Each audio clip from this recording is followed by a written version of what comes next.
Le gouvernement canadien demande aux voyageurs qui se trouvent au Mexique de faire preuve d'une grande prudence. Les autorités mexicaines ont envoyé des troupes supplémentaires dans l'ouest du pays pour faire face à la flambée de violence qu'on a vue en fin de semaine, provoquée par la mort d'un des plus puissants barons de la drogue, El Mencho, qui a été abattu par l'armée. Plus de 26 000 Canadiens qui sont au Mexique se sont enregistrés auprès d'Affaires mondiales Canada et on pense qu'il y en a beaucoup plus que ça sur le terrain. Il n'y a pas de plan à l'heure actuelle pour ramener ces gens-là, pour les rapatrier au pays. On en discute avec Éric Rochon, qui est conseiller en voyage chez Voyage Aquarelle. Bonsoir, M. Rochon.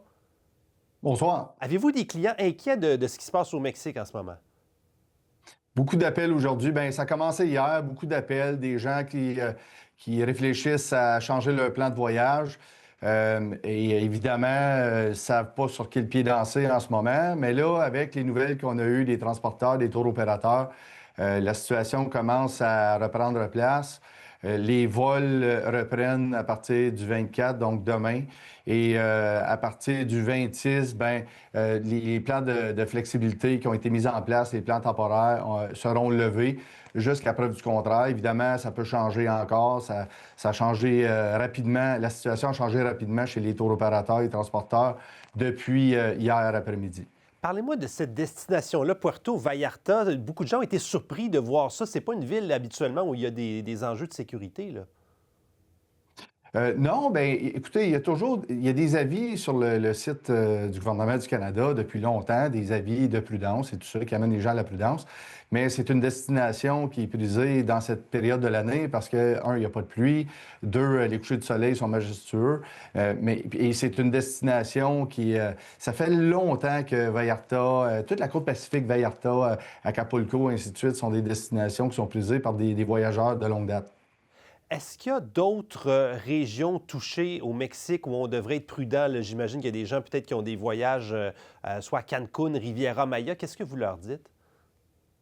Bien, cette région-là, donc la région de Quintana Roo, qui englobe Cancun, Playa Mujeres, la Riviera Maya, Tulum, c'est pas une région qui a été affectée en tant que telle depuis les événements d'hier, mais comme le gouvernement suggère, c'est de faire preuve de prudence et on invite les gens toujours à aller consulter ces avis-là. Là, vous avez dit que les nouvelles sont meilleures. Effectivement, on remarque qu'il y a une espèce de retour au calme relatif aujourd'hui. La présidente mexicaine assure qu'on est là pour rétablir l'ordre dans le pays. Pensez-vous que ça va être vraiment temporaire ou que c'est quelque chose qui peut durer un certain temps? C'est pas la première fois qu'il arrive des situations dans ce genre-là au Mexique. Il y a des situations isolées qui se produisent de temps à autre. Évidemment, ça inquiète les voyageurs, mais ça se replace relativement rapidement habituellement. Donc, je ne m'attends pas à ce que ça dure longtemps. Je m'attends à ce que les gens reprennent leur habitude de voyage vers le Mexique d'ici quelques jours. Là, on se dirige vers les semaines de relâche, que ce soit au Québec, en Ontario, ailleurs au pays. C'est dans les prochaines semaines, justement.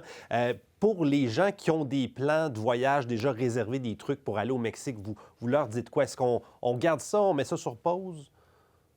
Bien, nous, on ne conseille pas aux gens d'y aller ou de ne pas y aller. Ce qu'on fait, c'est qu'on leur offre de l'information. Évidemment, c'est toujours mieux de faire appel au service d'un conseiller ou d'une agence de voyage, pas juste dans ces situations-là, mais peu importe le type de voyage qu'on achète. C'est toujours important de faire affaire avec ces professionnels du voyage. Donc, ce qu'on conseille toujours, c'est que d'y aller selon leurs sentiments, comment est-ce qu'ils se sentent. S'ils sont à l'aise d'y aller, bien, c'est de poursuivre leur plan de voyage. Sinon, il y a des moyens de changer de destination. Et les tours opérateurs offrent en ce moment une flexibilité, et ce, jusqu'au 25 février. Ça donne la possibilité aux gens, même ceux qui n'ont pas souscrit à une protection, annulation, modification, de changer leur plan sans pénalité. Mais il y a encore des gens qui ont décidé qu'ils allaient conserver leur forfait voyage dans la région, surtout dans la région de Quintana Roo, donc Cancun, la Riviera Maya. Ils iront de l'avant avec ces forfaits-là qui s'en viennent justement dans quelques jours. Oui, exactement. Région, c'est ça qui est quand même très loin de Puerto Vallarta, qui n'a pas vraiment été Exact. touché. En terminant, M. Rochon, disons que ce n'est pas un hiver facile pour vous avec les problèmes à Cuba qu'on a Oh! vus récemment. Vous avez toutes sortes de casse-têtes à gérer. C'était une saison assez rocambolesque, mais encore là, nous sommes habitués. Ce n'est pas la première fois qu'on vit pas des situations identiques, mais d'être dans une situation où ce qu'on doit répondre à beaucoup d'appels, aider les gens, guider les gens, les conseiller dans leur inquiétude.